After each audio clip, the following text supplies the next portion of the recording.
outside, getting a great shove from Justin Allgaier. Bell got one from Busch, but it's going to be Reddick that'll get the fender out in front. Side by side into two.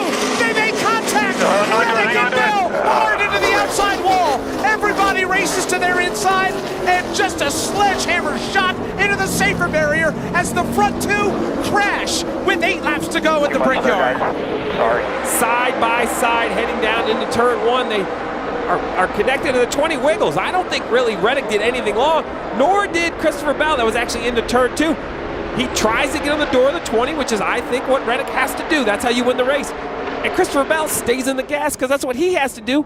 And it's just not enough grip in the 20 car. You see the wiggles as he goes up the racetrack. Guess what? Reddick's there. So Reddick may have said on the radio that he took responsibility. I don't blame him at all.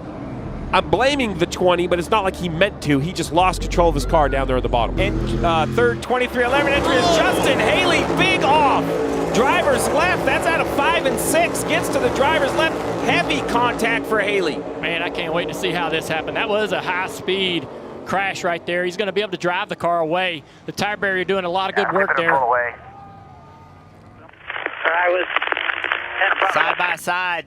That's a very narrow part of the racetrack through 5 and 6. Logano jumps the curbs and ends up getting contact with Haley. Pushes Haley out in the grass, and now Haley's just along for the ride. Watch as he hits these tire barriers. Those things are great when you hit them head on, but when you hit them sideways, it just pulls them apart from each other. We saw on the initial lap, Chase Elliott opting to not do that through that corner. Watch with all this battling going on, Logano trying to get up there, get some spots. So is Kevin Harvick. And remember earlier in the race, Kevin Harvick restarted 15th, ran his way all the way. Sideways into the wall goes Joey Logano. The 24 of Chase Elliott up into him. The caution comes out. Chase Elliott. Let's take a look. They're 3 wide here. Newman, Logano, and Denny Hamlin entering, trying to go towards the tunnel. We see the 24 also trying to fill that gap, entering the tunnel turn, Jeff. Yeah, they enter side by side. The 22 on the outside of 24. See the 24 gets loose right here, has to chase it up the racetrack. We saw this earlier in the race. We've seen the 24 of Chase Elliott have trouble in the tunnel turn. This is the second time. This one obviously is much bigger impact. Just see they enter the corner. They're so low on corner entry. Hamlin's clear though. Hamlin can enter that low. There's no one on the outside of him. The 24 entering that low with that slight angle, and then the 31 right behind him. All of that works against him as having air on the side of his car. It's a perfect storm for the 24, Rick. You have the 11 in front taking air off the 24, the 22 on his outside pulling the air off his right side door, and the 31 behind his rear spoiler. The downforce on that 24 had to be minimal. Chase Elliott, no chance to save the car underneath the 22. Going around at turn 3 here. 0-1 of Vinnie Miller. Oh. And Christopher Bell sideways. He's involved in the crash. We're destroyed. Yep. Same thing as a practice. Nope. Wow. Worse.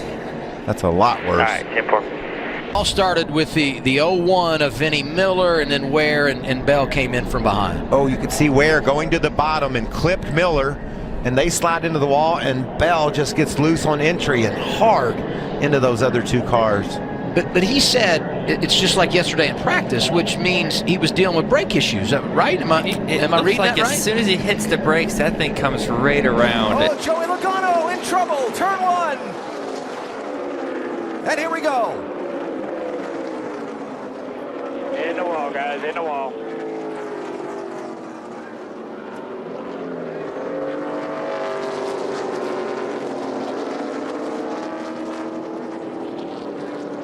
Matt certainly not happy, and who can blame him? Yeah, I know. That's a tough end. See, Logano just got down in there, tried to get it really low, got loose, and the problem started more from there. It looked like Kenseth had the right line to avoid it. Then when Bobby Labonte made contact with Logano, it pushed him back up the track. Nowhere to go for Matt. See, once again, Logano's doing his best to hang on right here. It looks like Matt's going to make it by. Across the track comes Logano. 20 to the inside, and there's still 3, 4, 5 wide mid-pack. Oh, we got cars in the fence on the back straightaway. Kurt Busch hard in the wall. They were 3 or 4 wide out there. Looks like Stenhouse is being held. Oh, Kurt's wrecking the car. Kurt's in the fence. 34's in the fence. Looks like he blew a tire and just lost control of the car. So here's contact with the wall.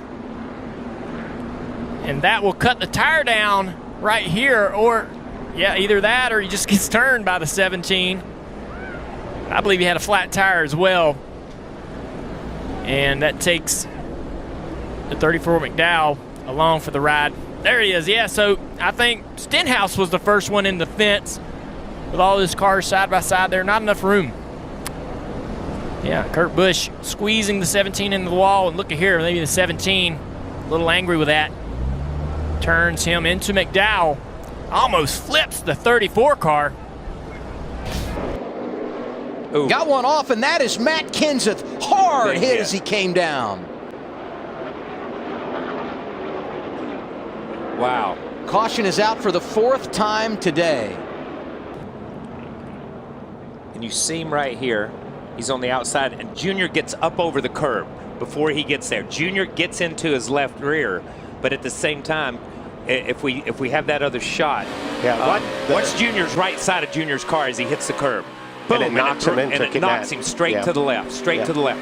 And we've talked about it before. It is really tough to go through this area of the racetrack side by side. There's just not enough room. He's been phenomenal in restarts this year. Oh, Hamlin gets loose. And around goes Keselowski, and Blaney has damage. Second caution, lap 65. See Denny Hamlin in the middle between the two of Brad Keselowski, and you see Matt DiBenedetto. Now he's still in the middle, 3 wide, trying to get as good a run off the corner as he can.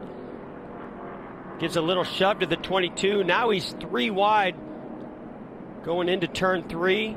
Ooh, boy, I don't know if he got loose first or if he made contact with Brad Keselowski as they entered the corner. So Hamlin has a lot of damage and a lot of right front damage to Blaney. So here, right here, yeah, it just looks like Brad decided he wanted to turn underneath the traction compound. I think Denny was looking like he was going to go straighter into the corner. Not saying that was intentional, but it certainly, they made contact before this, and then it was just along for the ride. Ryan Blaney's made it back to his pit with heavy damage.